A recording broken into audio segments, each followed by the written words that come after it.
Interludios. Raising Axios Z. 1.4. Racing. Racing bajó vacilante de la primera carreta de la caravana. Sus pies cayeron sobre el suave terreno irregular que cedió un poco bajo su peso. Eso la hizo estremecerse, sobre todo porque la hierba, demasiado alta, no se movía como debiera. Racing golpeó con el pie varias veces. La hierba ni siquiera tembló. No se va a mover, dijo Pstim. Aquí la hierba no se comporta como los demás sitios. Sin duda lo habrás oído. El hombre, ya maduro, estaba sentado bajo el brillante toldo amarillo de la primera carreta. Apoyaba un brazo en el raíl lateral sujetando un puñado de libros con la otra mano. Una de sus largas cejas blancas estaba recogida detrás de su oreja y dejaba la otra caer a un lado de su cara. Vestía una tiesa túnica almidonada, roja y azul, y un sombrero cónico de punta achatada. Era la ropa clásica de los mercaderes de Thailand, varias décadas pasada de moda, pero todavía distinguida. He oído hablar de la hierba, le dijo Racing, pero sigue siendo muy extraño. Echó a andar en círculos alrededor de la carretera. Sí, había oído hablar de la hierba aquí en Shinobar, pero daba por hecho que solo estaría en letargo, que la gente decía que no desaparecía porque se movía muy despacio. Pero no era eso. No se movía en absoluto. ¿Cómo sobrevivía? ¿No deberían de habérsela comido los animales? Sacudió asombrada la cabeza y contempló la llanura. La hierba la cubría por completo. Las hojas estaban todas unidas y no podía ver el suelo. ¡Qué feo era! El terreno es esponjoso, dijo, volviendo al punto de partida de su caminata. No solo por la hierba, dijo Pstin, todavía trabajando en sus libros. Sí, se llama tierra. Parece como si fuera a hundirme hasta las rodillas. ¿Cómo soportan los Shin vivir aquí? Son un pueblo interesante. ¿No deberías estar emplazando el aparato? Racing suspiró. Se dirigió a la parte trasera de la carreta. Las otras carretas de la caravana, 6 en total, se detenían y formaban un círculo suelto. Bajó la portezuela y tiró, para sacar a duras penas un trípode casi tan alto como ella. Se lo cargó a un hombro y marchó hasta el centro del círculo de hierba. Iba mejor vestida que su babsk. Llevaba las ropas más modernas para una joven de su edad. Un chaleco de seda azul oscuro sobre una camisa de manga larga verde claro con puños recios. Su falda hasta los tobillos, también verde, era recta y formal, utilitaria en el corte pero bordada a la moda. Llevaba un guante verde en la mano izquierda. Cubrirse la mano seguro. Era una tradición tonta, solo el resultado del dominio cultural Vorin. Pero era mejor guardar las apariencias. Muchos de los taileños más tradicionales, incluyendo, por desgracia, a sus babsk, seguían considerando escandaloso que una mujer fuera por ahí con su mano segura descubierta. Emplazó el trípode. Habían pasado 5 meses desde que Sting se convirtió en su babsk y Reis en su aprendiz. Había sido bueno con ella. No todos los babsk lo eran. Por tradición, era más que solo su maestro. Era su padre, legalmente, hasta que la declarara preparada para convertirse en mercader por su cuenta. Racing deseaba no tener que pasarse tanto tiempo viajando a sitios tan extraños. Él tenía reputación de ser un gran mercader y ella había asumido que los grandes mercaderes eran los que visitaban ciudades y puertos exóticos, no los que viajaban a prados vacíos en países perdidos. Emplazado el trípode, regresó al carromato para recoger el fabrial. La parte trasera del carromato formaba un espacio con gruesos lados y techo para ofrecer protección contra las altas tormentas. Incluso, las más débiles podían ser peligrosas en el oeste, al menos hasta que se atravesaban los pasos y se llegaba a Shinobar. Corrió de vuelta al trípode con la caja del fabrial. Deslizó la tapa de madera y sacó el gran heliodoro del interior. La gema amarillo claro, de al menos 5 centímetros de diámetro, estaba sujeta por un armazón de metal. Brillaba suavemente, no tanto como cabría esperar de una gema tan grande.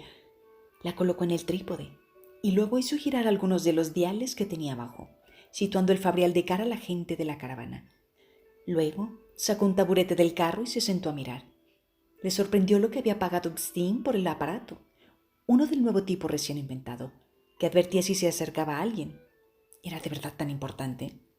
Se acomodó mirando la gema para ver si se hacía más brillante. La extraña hierba de las tierras Shin se ondulaba con el viento, negándose obstinadamente a retirarse, ni siquiera con las ráfagas más fuertes. A lo lejos se alzaban los picos blancos de las montañas brumosas que protegían Shinobar. Esas montañas hacían que las altas tormentas se rompieran y dispersaran, haciendo de Shinobar el único sitio de todo Roshar donde las altas tormentas no reinaban. La llanura que la rodeaba estaba salpicada de extraños árboles de tronco recto con ramas recias y esqueléticas llenas de hojas que no se iban con el viento. Todo el paisaje causaba una extraña impresión, como si estuviera muerto. Nada se movía. Con un sobresalto, Racing advirtió que no podía haber ningún spray, ni uno solo. Ningún viento spray, ni vida spray. Absolutamente nada.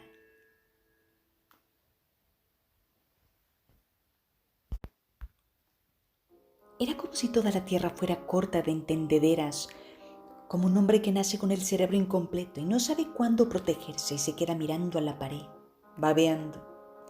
Excavó en el terreno con un dedo y luego lo alzó para inspeccionar la tierra, como lo había llamado Pstim. Era materia sucia. Una ráfaga fuerte podía desenraizar todo ese campo y llevarse volando la hierba. Afortunadamente, las altas tormentas no podían alcanzar aquellas tierras. Cerca de las carretas, los sirvientes y guardias descargaban cajas y montaban el campamento. De repente, el berilio empezó a latir con una luz amarilla más brillante. ¡Maestro!, exclamó Racing poniéndose en pie. ¡Alguien se acerca! Steen se buscaba entre las cajas. Alzó bruscamente la cabeza. Llamó a Kirill, jefe de los guardias, y sus 6 hombres sacaron sus arcos. ¡Ahí!, señaló uno. Un grupo de jinetes se acercaba en la distancia. No cabalgaban muy rápido y conducían varios animales grandes, como caballos gruesos y achaparrados, que tiraban de carretas. La gema del Fabrial latió con más fuerza a medida que se fueron acercando. «Sí», dijo Steen mirando el Fabrial, «esto nos va a venir muy bien, tiene buen alcance». «Pero sabíamos que iban a venir», dijo Racing levantándose de su taburete y acercándose a él. «Esta vez, pero si nos advierte de bandidos en la oscuridad, compensará una docena de veces su precio». Kieran bajó los arcos. «Ya sabes cómo se sienten con estas cosas». Los guardias obedecieron, y el grupo de Theileños esperó. Racing no paraba de echarse las cejas hacia atrás, nerviosa, aunque no sabía por qué se molestaba. Los recién llegados eran solo Shin. Naturalmente, Steen insistió en que no debía considerarlos salvajes. Parecía sentir gran respeto hacia ellos mientras se acercaban. Se sorprendió por la variedad de sus aspectos. Otros Shin que habían visto llevaban simples túnicas marrones u otras popas de obreros. Sin embargo, al frente de este grupo venía un hombre vestido con lo que debían de ser los mejores ropajes Shin. Una brillante capa multicolor que lo envolvía por completo, cerrada por delante. Caía a ambos lados de su caballo hasta casi llegar al suelo. Su cabeza quedaba al descubierto. 4 hombres cabalgaban a su alrededor, vestidos con ropas más discretas. Seguían siendo brillantes, pero no tanto. Llevaban camisas, pantalones y capas pintorescas. Al menos 40 hombres caminaban junto a ellos, llevando túnicas marrones. Otros conducían las 3 grandes carretas. «Vaya», dijo Racing, «ha traído un montón de sirvientes». «¿Sirvientes?», dijo Steen. «Los tipos de marrón». El Babs sonrió. «Son sus guardias, niña». «¿Qué? Parecen tan sosos». Los Shin son un pueblo curioso. Aquí los guerreros son los más bajos de entre los hombres. Es como una vida de esclavos. Los hombres los compran y los venden entre casas por medio de pequeñas piedras que indican posesión, y todo hombre que empuña un arma debe unirse y ser tratado igual. El tipo de la túnica elegante es un granjero. «Un terrateniente, querrás decir». «No, por lo que sé, sale cada día. Bueno, los días en los que no está supervisando una negociación como esta y trabaja en los campos. Tratan a todos los granjeros así y los cubren de atenciones y respeto». Racing se quedó boquiabierta. «Pero si la mayoría de las aldeas están llenas de granjeros». «En efecto», dijo Steen, «pero aquí son lugares sagrados. Los forasteros no pueden acercarse ni a los campos ni a las aldeas de granjas». «Qué extraño», pensó ella. Quizá vivir en ese lugar les ha afectado la mente. Kieran y sus guardias no parecían terriblemente complacidos por hallarse en tamaña inferioridad numérica, pero Sting no parecía molesto. Cuando los Shin se acercaron, se alejó de las carretas sin el menor atisbo de nerviosismo. Racing corrió tras él, su falda rozando la hierba. ¡Qué molestia!, pensó. Otro problema porque no se retraía. Si tenía que comprarse un nuevo dobladillo por culpa de esta tonta hierba, iba a enfadarse mucho. Sting se reunió con los Shin e inclinó la cabeza de forma muy distintiva, las manos hacia el suelo. «Tambalo Quintala», dijo. Racing no sabía qué significaba. El hombre de la capa, el granjero, asintió respetuosamente y uno de los jinetes desmontó y avanzó. «Que los vientos de la fortuna te guíen, amigo mío», hablaba muy bien Ceileño. «El que suma está feliz por tu llegada, Salvo». «Gracias, Thresh y Huesan», dijo Sting, «y mi agradecimiento al que suma». «¿Qué nos has traído de extrañas tierras, amigo?» «Más metal, espero». Sting hizo una señal y algunos de los guardias trajeron una pesada caja. La colocaron en el suelo y abrieron la tapa, revelando su peculiar contenido. Piezas de metal, la mayoría en forma de concha, aunque algunos tenían formas de leña. A Wilson le parecía basura que, por algún motivo inexplicable, había sido moldeada en metal. «Ah», dijo Thresh, agachándose para inspeccionar la caja. «¡Maravilloso!». «No hay nada extraído de minas», dijo Sting. «No se rompió ni fundió ninguna roca para conseguir este metal, Thresh. Fue moldeado a partir de conchas, corteza o ramas. Tengo un documento sellado por 5 notarios ceileños distintos que lo atestiguan». «No tienes por qué hacer una cosa así. Te ganaste nuestra confianza en estos asuntos hace mucho tiempo». «Prefiero hacer las cosas bien», dijo Sting. «Un mercader descuidado con los contratos es un mercader que acaba con enemigos en vez de amigos». Thresh se levantó y dio 3 palmadas. Los hombres de marrón se acercaron a la parte trasera de un carro y se desvelaron unas cajas. «Los otros que nos visitan», advirtió Thresh, acercándose al carro. «Parece que solo se interesan por los caballos. Todo el mundo quiere comprar caballos, pero tú nunca, amigo mío. ¿Por qué?» «Es demasiado difícil cuidarlos», contestó Sting, caminando con Thresh. «Y a menudo la inversión deja poco beneficio, por valiosos que sean». «Pero con esto no», dijo Thresh, alzando una de las livianas cajas. Dentro había algo vivo. «En absoluto. Las gallinas consiguen un buen precio y son fáciles de cuidar siempre que se tenga para darles de comer». «Os hemos traído muchas», dijo Thresh. «No puedo creer que nos las compres. No valen tanto como pensáis los extranjeros. Y nos das metal a cambio. Metal que no tiene manchas de rocas rotas. Un milagro». Sting se encogió de hombros.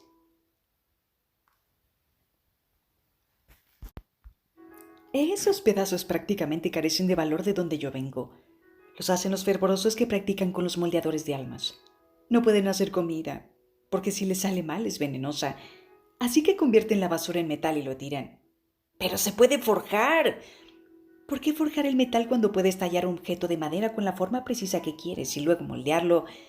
Thresh sacudió la cabeza, divertido. Racing observaba, confundida también. Era el intercambio comercial más extraño que había visto jamás. Normalmente, Sting discutía y regateaba como un aplastador, pero aquí revelaba claramente que su mercancía no valía nada. De hecho, a medida que avanzaba la conversación, los dos se dedicaron a explicarse con detalle lo poco valiosos que eran sus artículos. Al final llegaron a un acuerdo, aunque Racing no pudo comprender cómo, y se estrecharon la mano. Algunos de los soldados de Thresh empezaron a descargar las cajas de gallinas, ropa y exóticas comidas resecas.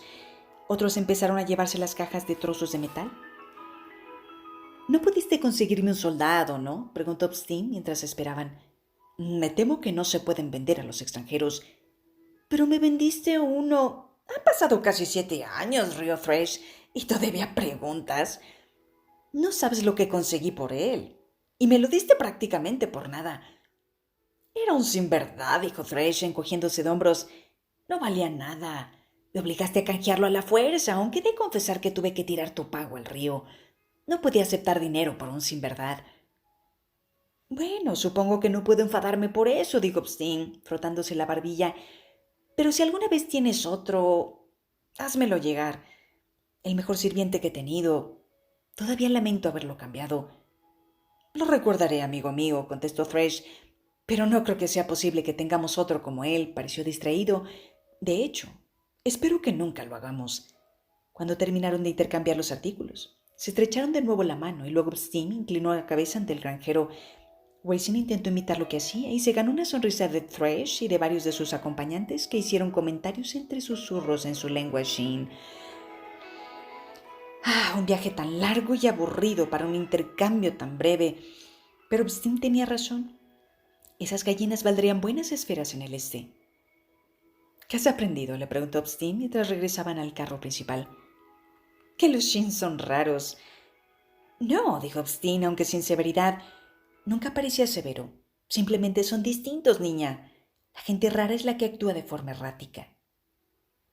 Thresh y los suyos son cualquier cosa menos erráticos. Puede que incluso sean demasiado estables.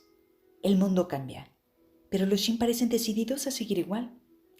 He intentado ofrecerles favoriales, pero los consideran sin valor o impíos o demasiado sagrados para utilizarlos. Son cosas diferentes, maestro.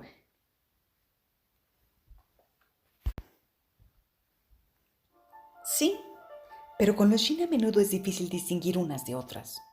Bien, ¿qué aprendiste de verdad? Que se muestran humildes como los jerzadianos se muestran fanfarrones. Los dos os habéis tomado todo tipo de molestias para demostrar lo poco que valían vuestras mercancías. Me pareció extraño, pero creo que tal vez sea la forma en que regatean. Él sonrió de oreja a oreja. Y ya eres más sabia que la mitad de los hombres que he traído aquí.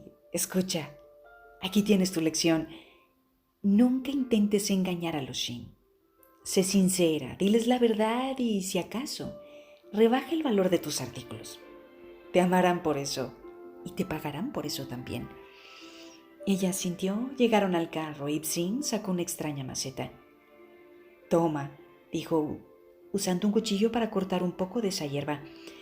Asegúrate de cortar hondo y de conseguir una buena porción de tierra. Las plantas no pueden vivir sin él. ¿Y para qué?, preguntó ella arrugando la nariz y cogiendo la maceta. Porque vas a aprender a cuidar esta planta. Quiero que la conserves hasta que dejes de considerarla extraña. ¿Pero por qué? ¿Por qué te hará mejor mercader? Ella frunció el ceño. ¿Tenía que comportarse de forma tan rara tantas veces? Tal vez por eso era uno de los pocos ceileños que podían hacer tratos con los Sheen. Era tan raro como ellos. Se alejó para hacer lo que le había pedido. No tenía sentido quejarse. No obstante, se puso primero un par de guantes y se subió las mangas. No iba a estropear tan bonito vestido con una planta de hierba imbécil y babeante que mira la pared. Y eso fue todo.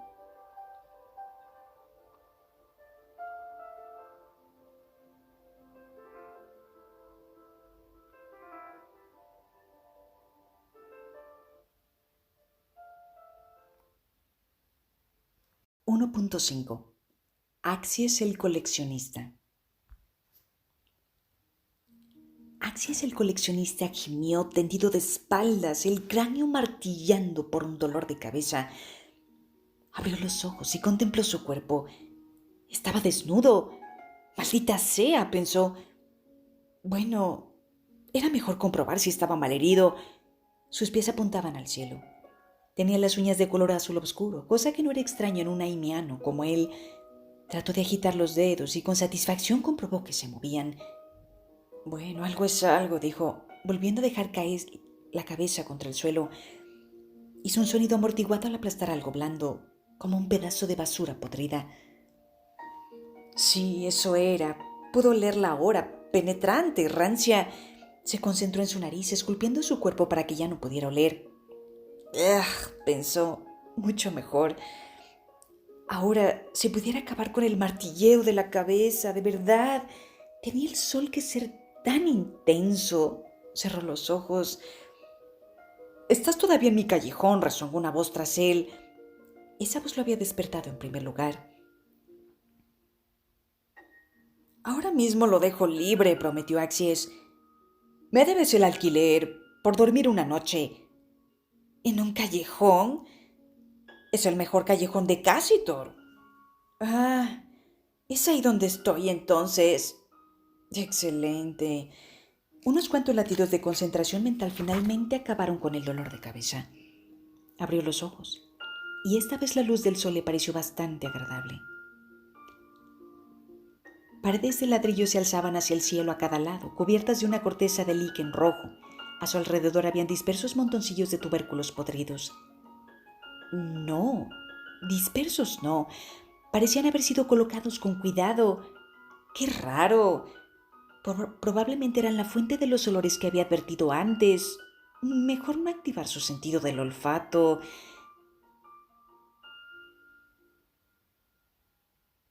Se sentó en el suelo y se desperezó, comprobando sus músculos. Todo parecía estar en orden, aunque tenía unos cuantos moretones. Se encargaría de ellos dentro de un momento.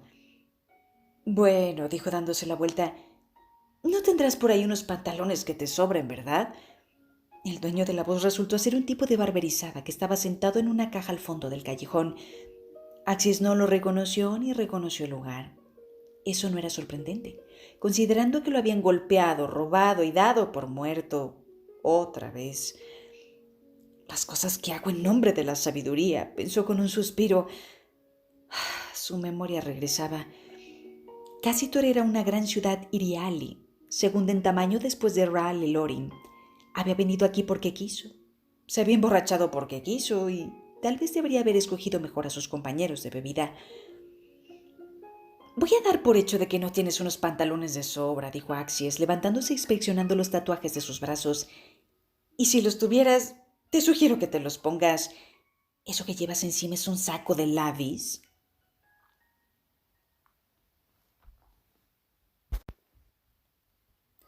Me debes el alquiler, gruñó el hombre, y el pago por destruir el templo del dios del norte. Qué raro, dijo Axies, mirando por encima del hombro de la boca del callejón. Más allá había una calle transitada. A la buena gente de Casitor no le gustaría su desnudez. No recuerdo haber destruido ningún templo. Normalmente soy bastante consciente de esas cosas. Te cargaste la mitad de la calle Hapron, dijo el mendigo, y unas cuantas casas también. Dejaré correr eso. Muy considerado de tu parte. Han sido malos últimamente. Axies frunció el ceño y miró de nuevo al mendigo. Siguió la mirada del hombre y contempló el suelo. Los montones de verduras podridas habrían sido colocadas de una forma muy curiosa, como una ciudad. ¡Ah!, dijo Axies moviendo el pie. Una vez que había plantado en un pequeño cuadrado de verduras. Eso era una panadería, dijo el mendigo. Lo siento muchísimo. La familia estaba afuera. Menos mal. Estaban adorando en el templo. El que yo... ¿Aplastaste con la cabeza? Sí. Estoy seguro de que serás amable con sus almas. El mendigo lo miró entornando los ojos. Sigo intentando decidir cómo encajas en todo esto. ¿Eres un portador del vacío o un heraldo? Portador del vacío, me temo, dijo Axies. Quiero decir, he destruido un templo. Los ojos del mendigo recalcaron todavía más. Solo el paño sagrado puede desterrarme, continuó Axies. Y como tú no... ¡Espera! ¿Qué tienes en la mano? El mendigo se miró la mano que tocaba una de las raídas mantas que envolvía una de las cajas igualmente raídas. Estaba encaramado en ellas como... como un dios que contemplara a su pueblo. Pobre idiota, pensó Axies. Era hora de marcharse. No quería causar mala suerte al confundido tipo. El mendigo alzó la manta. Axies retrocedió alzando las manos. Eso hizo que el mendigo mostrara una sonrisa a la que habría venido bien unos pocos dientes más. Saltó de la caja alzando la manta. Axies se puso a escapar. El mendigo soltó una carcajada y le tiró la manta. Axies le agarró en el aire y agitó el puño. Entonces se retiró del callejón envolviéndose la manta en la cintura. «Y así la bestia hedionda fue derrotada», exclamó el mendigo. «Y así», dijo Axies sujetándose la manta, «la bestia hedionda evitó ser encarcelada por indecencia pública». Los Irial eran muy exigentes en sus leyes de castidad. Eran muy particulares en un montón de cosas, naturalmente. Eso podía decirse de la mayoría de los pueblos. La única diferencia eran las cosas en que eran particulares. Axies, el coleccionista, atrajo su porción de miradas. No porque su ropa fuera poco convencional, ya que Iri estaba en el extremo noroccidental de Roshar y su clima tendría que ser mucho más cálido que otros lugares como Alessi o incluso Asir. Buen número de varones iriali de cabello dorado. Solo iban vestidos de cintura para abajo, la piel pintada con diversos colores y patrones. Los tatuajes de Axies tampoco eran demasiado llamativos aquí. Tal vez se atraían las miradas por sus uñas azules y sus cristalinos ojos azules. Los aimianos, incluso los aimianos, eran raros, o tal vez era porque proyectaba una sombra diferente, hacia la luz en vez de desde ella.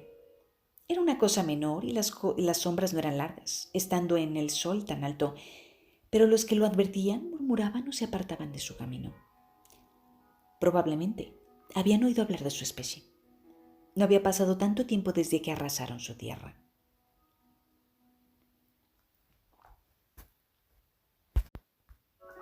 Lo suficiente para que historias y leyendas se hubieran introducido en el ser general de la mayoría de los pueblos.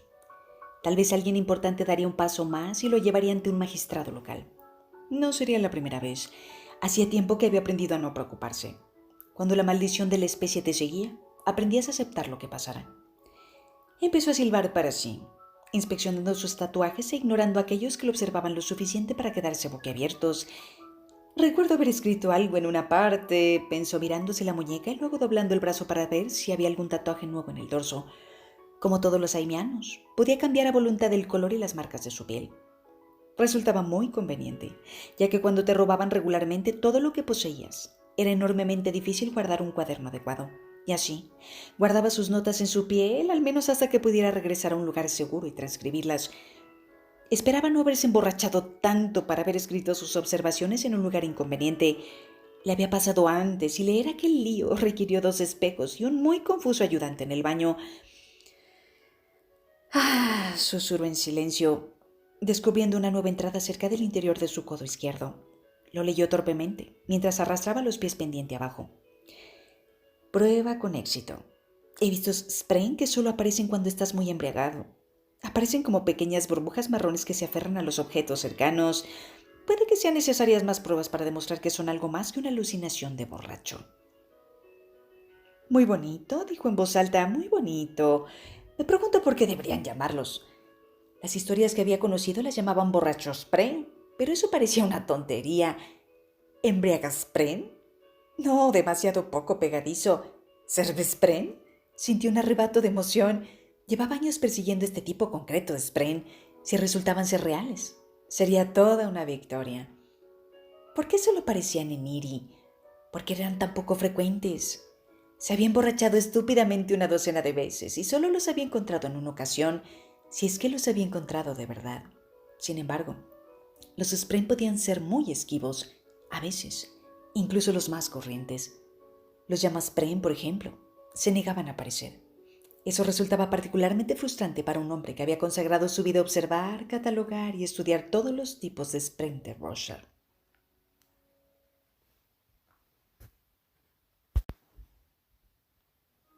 Continuó silbando mientras se dirigía al muelle. A su alrededor pasaban gran número de iriali de cabellos dorados. El cabello indicaba pureza, igual que el cabello negro de los Alesi. Cuanta más pura era tu sangre, más mechones dorados tenías. No solamente rubio, sino dorado, brillante al sol. Le caían bien los iriali. No eran tan mojigatos como los pueblos boring del este, y rara vez solían discutir o pelear. Eso hacía más fácil cazar spren, naturalmente. También había spren que solo podías encontrar en la guerra. Un grupo de personas se había congregado en el puente. Pensó Axie, es excelente. No llegó demasiado tarde. La mayoría se encontraba en una plataforma construida como mirador. Axie se buscó un sitio, ajustó su manta sagrada y se apoyó contra la barandilla a esperar. No pasó mucho tiempo. Exactamente a las 7:46 de la mañana, los lugareños podían usarlo para ajustar sus relojes.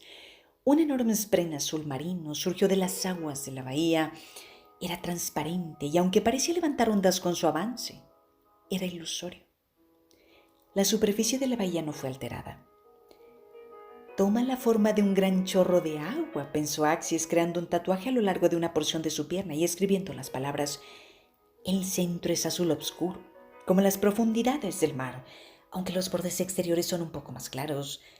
A juzgar por los mástiles de los barcos cercanos, yo diría que el spren ha crecido hasta unos 30 metros, uno de los más grandes que he visto.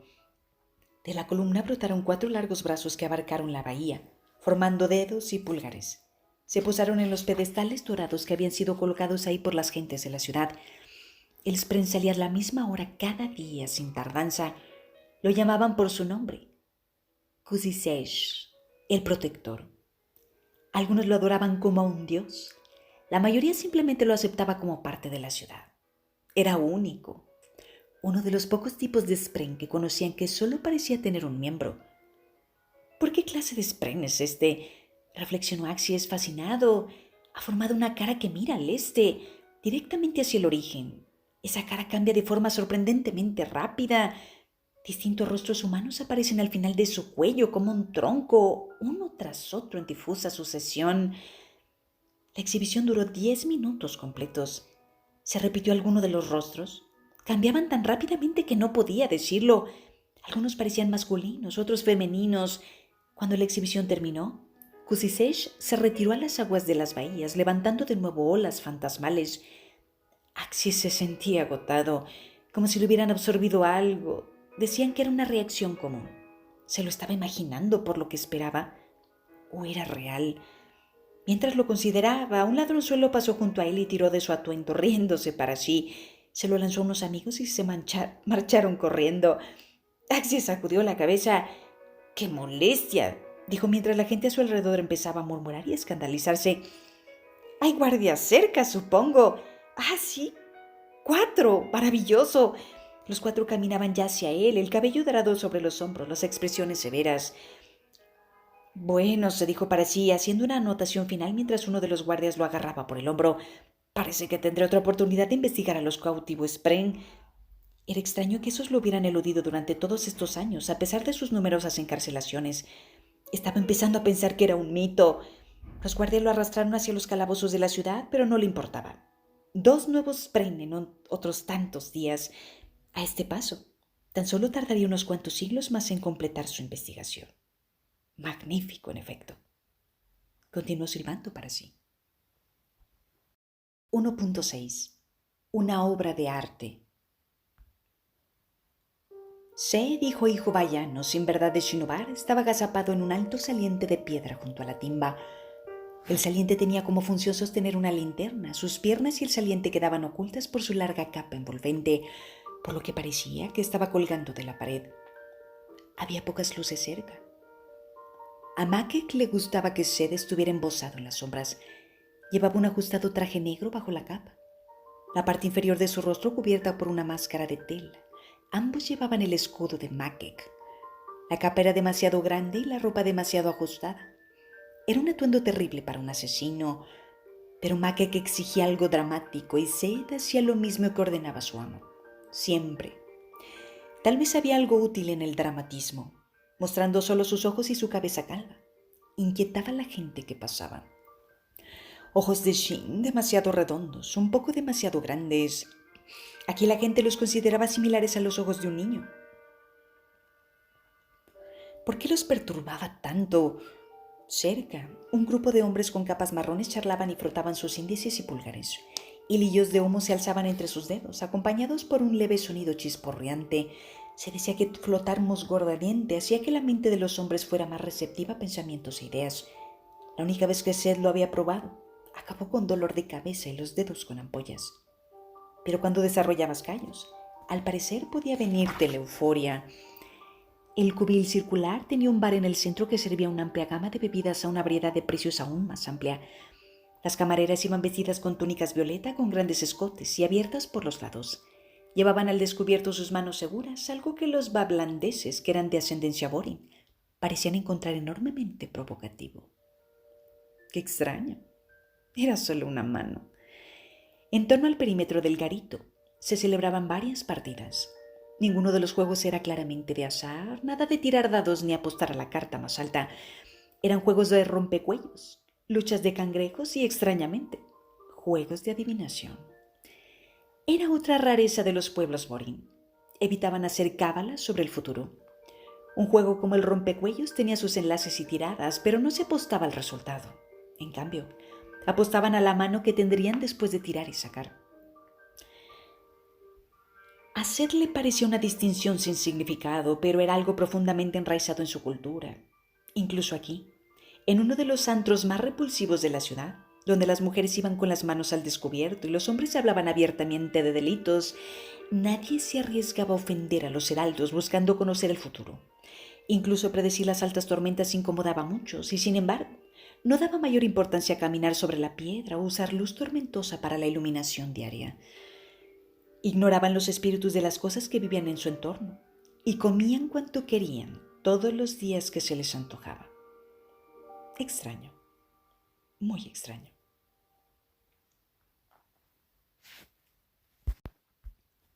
Y sin embargo, esta era su vida. Recientemente Seth había empezado a cuestionar algunas de las prohibiciones de antaño que había seguido de manera tan estricta. ¿Cómo podían estos orientales no caminar sobre la piedra si no había suelo de tierra en sus territorios? ¿Cómo podían moverse sin pisar la piedra? Pensamientos peligrosos. Su modo de vida era tal de lo que le quedaba. Si cuestionaba el chamanismo de la piedra, cuestionaría luego su naturaleza como sin verdad. Peligroso, peligroso. Aunque sus asesinatos y pecados lo inundaran, al menos su alma sería ofrecida a las piedras tras su muerte. Continuaría existiendo, castigado, en agonía, pero no exiliado a la nada. Mejor existir en la agonía que desvanecerse por completo. El mismísimo Makek caminaba por el suelo del garito con una mujer en cada brazo. Su extrema delgadez había desaparecido. Su cara había ganado lentamente un tono rollizo, como una fruta que madura después de las aguas de la riada. También habían desaparecido sus harapos, sustituidos por lujosas sedas. Los compañeros de Makek, los que estaban con él cuando mataron a Tuk, estaban todos muertos, asesinados por Sed a una orden suya. Todo para ocultar el secreto de la piedra jurada. ¿Por qué estos orientales se avergonzaban tanto de la forma en que controlaban a Sed?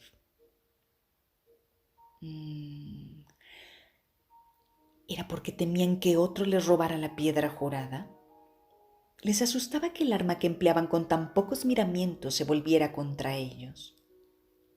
Tal vez temían que si se supiera lo fácilmente que se controlaba a Sed, su reputación quedaría arruinada. Sed había oído más de una conversación centrada en el misterio del mortífero guardaespaldas de Makek. Si una criatura como Sed estaba a su servicio, entonces el amo debía de ser aún más peligroso. Makek pasó ante el lugar donde acechaba Sed, mientras una de las mujeres que lo acompañaba reía con una voz titilante. Makek lo miró y luego hizo un gesto abrupto. Sed inclinó la cabeza enmascarada, asintiendo. Se deslizó de su atalaya y saltó al suelo, la enorme capa ondulando. Las partidas se detuvieron. Los hombres, tanto los sobrios como los borrachos, se volvieron a mirar a Sed y cuando pasó junto a 3 hombres con el musgo ardiente, sus dedos quedaron flácidos. La mayoría de los presentes sabían lo que Sed le iba a hacer esta noche. Un hombre había llegado a Guanantal y abierto su propia timba de juego para desafiar a Makek. Probablemente el recién llegado no creía en la reputación del asesinato fantasma de Makek. Bueno, tenía motivos para el escepticismo. La reputación de Sed era equívoca. Era mucho, mucho más peligroso de lo que sugería. Se escabulló de la timba, subió los escalones hasta la habitación oscura y salió al patio. Arrojó la capa y la máscara a un carro al pasar. La capa solo haría ruido. ¿Y por qué cubrirse la cara? Era el único shin de la localidad.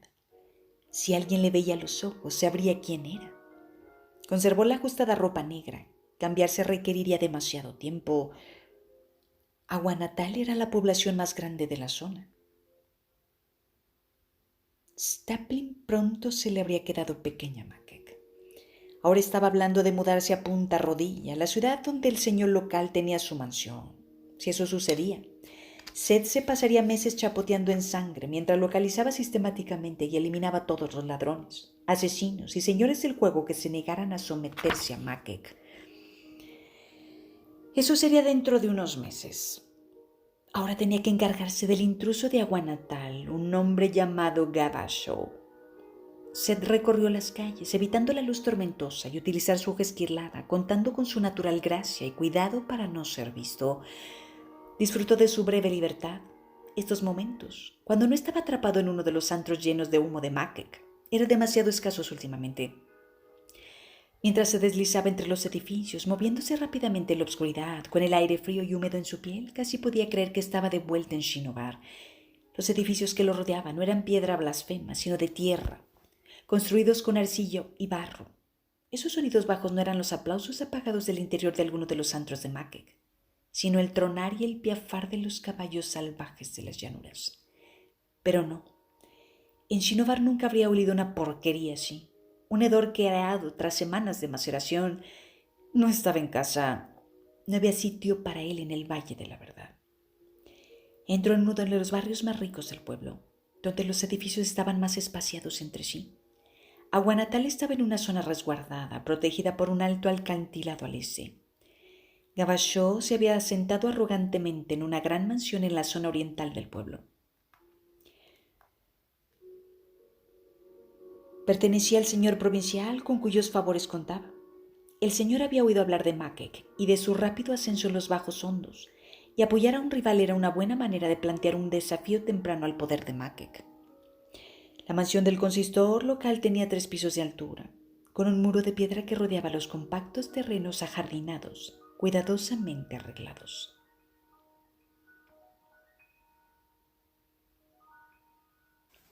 Seth se acercó, agazapado, aquí, en el extrarradio de la ciudad. El terreno estaba salpicado de bulbosos rocabrotes. Mientras pasaba, las plantas se agitaron, retirando sus enredaderas y cerrando letárgicas sus caparazones. Se pegó al muro. Era la hora entre las 2 primeras lunas, el momento más oscuro de la noche.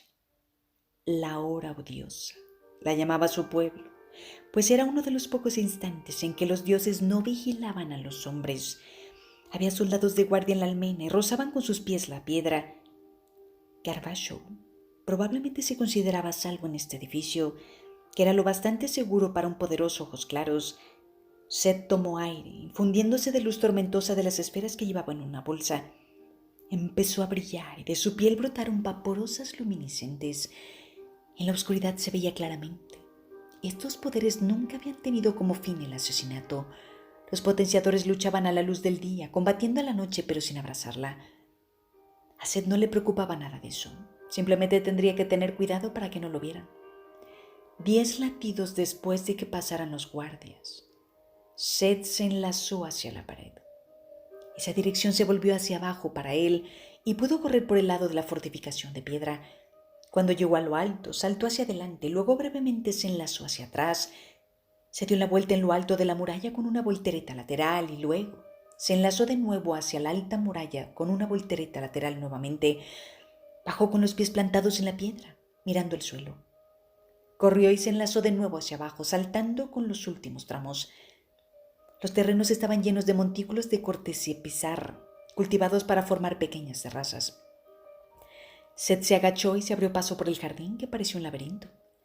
Había guardias en las puertas del edificio, vigilando a la luz de las esferas. Qué fácil sería dar un salto, consumir la luz tormentosa y sumergir a los hombres en la oscuridad antes de matarlos. Pero Makek no le había ordenado expresamente ser destructivo. Tenía que asesinar a Garbashow, pero el método era cosa de Seth. Escogió uno de los que no requería matar a los guardias, tal como hacía siempre que tenía la oportunidad. Era el único modo de preservar la poca humanidad que le quedaba. Llegó al muro occidental de la mansión y se enlazó a él para subir corriendo hasta el tejado. Era largo y plano, con una suave inclinación hacia el este, una característica prescindible en un light, pero los orientales veían el mundo a la luz de las altas tormentas. Seth cruzó deprisa hasta la parte trasera del edificio, donde una pequeña cúpula de roca cubría una sección inferior de la mansión. Se dejó caer a la cúpula, dejando atrás una estela de luz tormentosa, translúcida, luminiscente, prístina, como el espíritu de una llama que emanara de él, consumiendo su alma. Invocó su hoja esquirlada en la quietud y la oscuridad, y la utilizó para cortar con ella un agujero en la cúpula, inclinando su hoja para que la roca extraída no cayera al interior. Extendió la mano libre e infundió el círculo de piedra de luz, enlazándola hacia la sección norte del cielo. Enlazar algo a un punto lejano como era ese posible, pero impreciso. Era como intentar disparar una flecha a gran distancia. Dio un paso atrás mientras el círculo de piedra se soltaba y caía al aire hacia arriba, chorreando luz tormentosa, mientras surcaba hacia las gotas de luz dispersas que eran estrellas en lo alto. Seth saltó al agujero y acto seguido se enlazó al techo.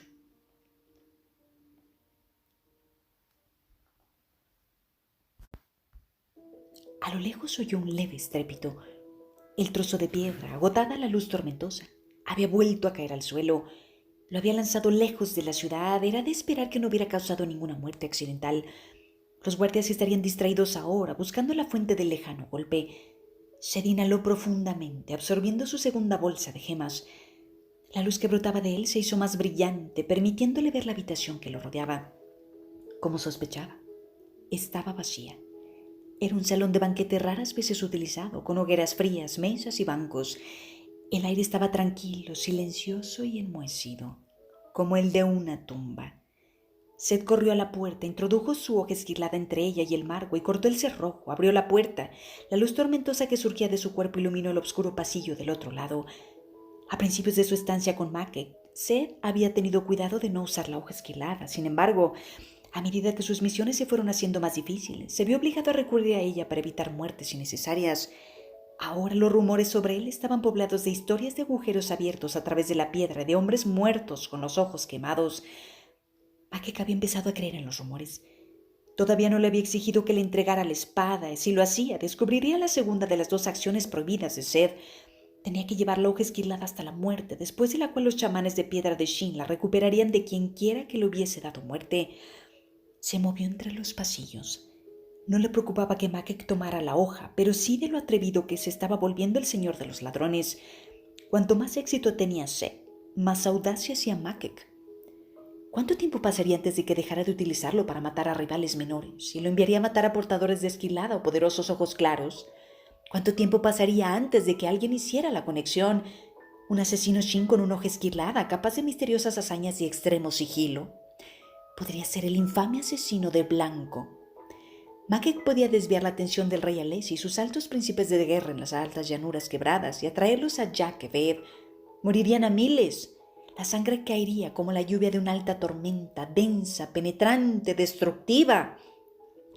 Continuó recorriendo el pasillo, corriendo agachado, la hoja esquilada sujeta a la inversa, extendida tras él.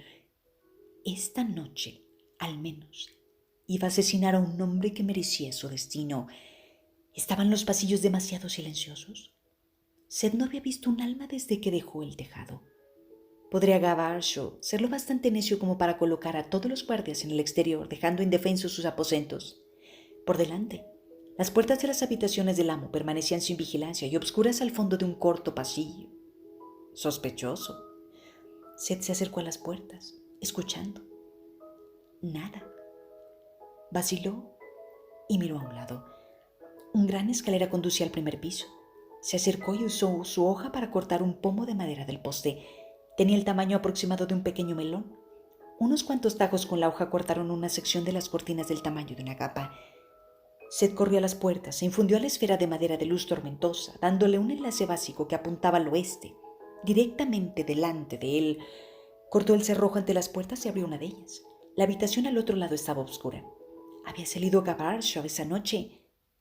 ¿A dónde iría?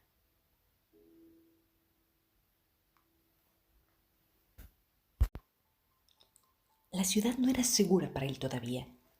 Se colocó la bola de madera en el centro de la cortina y luego la alzó y la dejó caer. La bola cayó hacia adelante, hacia la pared del fondo, envuelta en la tela. Parecía vagamente una persona embosada en una capa que corriera agazapada por la sala. Ningún guardia oculto la atacó. El señuelo rebotó en una ventana cerrada y se detuvo flotando contra la pared. Continuaba filtrando la luz tormentosa. Esa luz iluminó esa mesita donde había un objeto. Seth entornó los ojos, tratando de distinguir qué era. Avanzó sigilosamente, acercándose a la mesa. Sí, el objeto de la mesa era una cabeza con los rasgos de Gavarsho. Las sombras proyectadas por la luz tormentosa le daban al macabro rostro un tono aún más fantasmal. Alguien había sido más rápido que Seth. «Sé», dijo Neturo, dijo una voz. Seth giró sobre sus talones, volviendo la hoja esquirlada y adoptando una pose defensiva. Una figura se abalanzaba al otro lado de la sala, envuelta en la oscuridad. «¿Quién eres?», preguntó Seth. El aura de su luz tormentosa se hizo más brillante cuando dejó de contener el aliento. «¿Estás satisfecho con eso?», Seth dijo Neturo, preguntó la voz. Era masculina y grave. ¿De dónde era ese acento? El hombre no era Veden. Alessi, tal vez. ¿Estás satisfecho con estos crímenes triviales? Con matar a turba insignificante en remotas aldeas mineras. Seth no respondió. Escrutó la habitación buscando un movimiento entre las sombras. Ninguna pareció ocultar a nadie. «Te he observado», dijo la voz. «Te han enviado a intimidar a tenderos. Has matado a ladronzuelos tan poco importantes que incluso las autoridades los ignoran. Te han mandado impresionar a putas, como si fueran altas damas ojos claros. ¡Qué desperdicio! Hago lo que exige mi amo». «Estás desaprovechado», dijo la voz. «No estás hecho para pequeñas extorsiones y asesinatos nimios. Usarte así es como enganchar un semental rishadio para que tire de un carro del mercado. Es como usar una hoja esquirlada para cortar verdura o como usar el más fino pergamino cuyo yesca para un fuego donde lavar la ropa. Tú eres una obra de arte», se dijo Neturo, «un dios. Y cada día que pasa, Makek te arroja mierda encima». «¿Quién eres?», repitió Seth. «Un admirador de las artes». «No me llames por el nombre de mi padre», dijo Seth. «No debería ser mancillado asociándolo conmigo». La esfera de la pared finalmente agotó la luz tormentosa y cayó al suelo. La cortina ahogó su caída. «Muy bien», dijo la voz, «pero no te rebelas contra ese frívolo uso de tus habilidades. ¿No estabas destinado a la grandeza?» «No hay ninguna grandeza en matar», respondió Seth. «Hablas como un cucori. Los grandes hombres crean comida y ropa. Hay que reverenciar al que suma. Yo soy el que resta. Al menos al matar a estos hombres puedo fingir que hago un servicio». «Eso lo dice el hombre que casi derribó uno de los reinos más grandes de Roshar». «Eso lo dice el hombre que cometió una de las matanzas más atroces de Roshar», corrigió Seth. La figura bufó. «Lo que hiciste fue una mera brisa comparado con la tormenta de masacre que los portadores de Esquirlada causan en los campos de batalla cada día, y esas son brisas comparadas con las tempestades de las que tú eres capaz». Seth empezó a retirarse. «¿A dónde vas?», preguntó la figura. «Gafarsho está muerto. Debo volver con mi amo». «¿Y mi piedra jurada?». La figura abrió la mano, revelando una gema suspendida en la palma por una cadena envuelta en sus dedos. A su lado, iluminada ahora, estaba la piedra jurada de Seth. El rostro de la figura era obscura, llevaba una máscara. Seth retiró su hoja esquilada e hincó una rodilla. «¿Cuáles son tus órdenes?». «Hay una lista sobre la mesa», dijo la figura, cerrando la mano y ocultando la piedra. «Detalla los deseos de nuestro amo». Seth se levantó a acercarse. Junto a la cabeza, que descansaba en un plato para contener la sangre, había una hoja de papel. La cogió y su luz tormentosa iluminó 2 docenas de nombres escritos con la letra de los guerreros de su patria. Algunos tenían una nota al lado con instrucciones de cómo había que matarlos. «Gloria interior», pensó Seth. «Son algunas de las personas más poderosas del mundo. 6 altos príncipes, un Gerontar Caselai, el rey de Yakeved».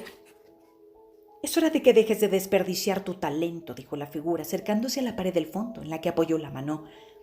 «Esto provocará el caos», susurró Seth. «Luchas internas, guerra, confusión y dolor como el mundo rara vez ha conocido». La gema encadenada a la palma del hombre destelló. La pared desapareció, convertida en humo. Un moldeador de almas. La figura oscura miró hacia. «En efecto, nuestro amo ordena que uses tácticas similares a las que empleaste también en Aleskar hace años. Cuando termines, recibirás nuevas instrucciones». Salió entonces a través de la abertura, dejando a Seth horrorizado. Esta era su pesadilla.